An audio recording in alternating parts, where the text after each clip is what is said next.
વડોદરાના પોશ ગણાતા અલકાપુરી વિસ્તારમાં આવેલી એવરેસ્ટ ઓનિક્સ બિલ્ડિંગમાં ભીષણ આગ લાગવાની ઘટના સામે આવી। હાઈરાઇઝ બિલ્ડિંગના છઠ્ઠા માળે કાર્યરત સ્પા સેન્ટરમાં અચાનક આગ ફાટી નીકળતા અફરાતફરી મચી ગઈ। આગના પગલે બિલ્ડિંગનો વીજ પુરવઠો ખોરવાતા 3 લોકો લિફ્ટમાં ફસાયા હતા, જેમને વડીવાડી ફાયર સ્ટેશનની ટીમે ભારે જહેમત બાદ સુરક્ષિત રીતે બહાર કાઢ્યા હતા। એવું અમે લોકો ફાયર બ્રિગેડમાં અત્યારે કામગીરી કરવામાં એટલી બધી તકલીફો પડે છે જે બેઝિક ટ્રેનિંગ જે સિક્યુરિટી ગાર્ડ હોય એ લોકોને હોવી જોઈએ કે ફાયરની સિસ્ટમ ક્યાં લગાવેલી છે, કેવી રીતે ચાલુ કરવાની એક બેઝિક ટ્રેનિંગ હોવી જોઈએ।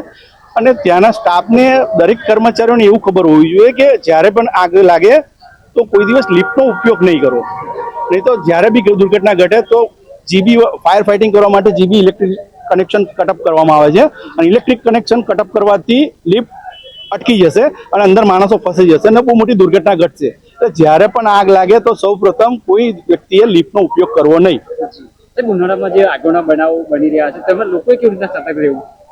જો જ્યારે પણ ઓફિસ વર્કમાંથી બહાર નીકળો ત્યારે કોઈ પણ ઇલેક્ટ્રિક સિસ્ટમો છે એ બધી બંધ કરીને જ બહાર નીકળી, કેમ કે કોઈ પણ એસી કેવી સિસ્ટમો ચાલુ રહે, હીટિંગ થાય અને ફાયર થવા નીચે શોર્ટ સર્કિટથી, એટલે ઇલેક્ટ્રિક સપ્લાય બને ત્યાં સુધી કે આ ઉપયોગમાં ના હોય તો બંધ કરી દેવો જોઈએ। લોકોએ પણ શું કાળજી રાખવી આવા પરિસ્થિતિમાં?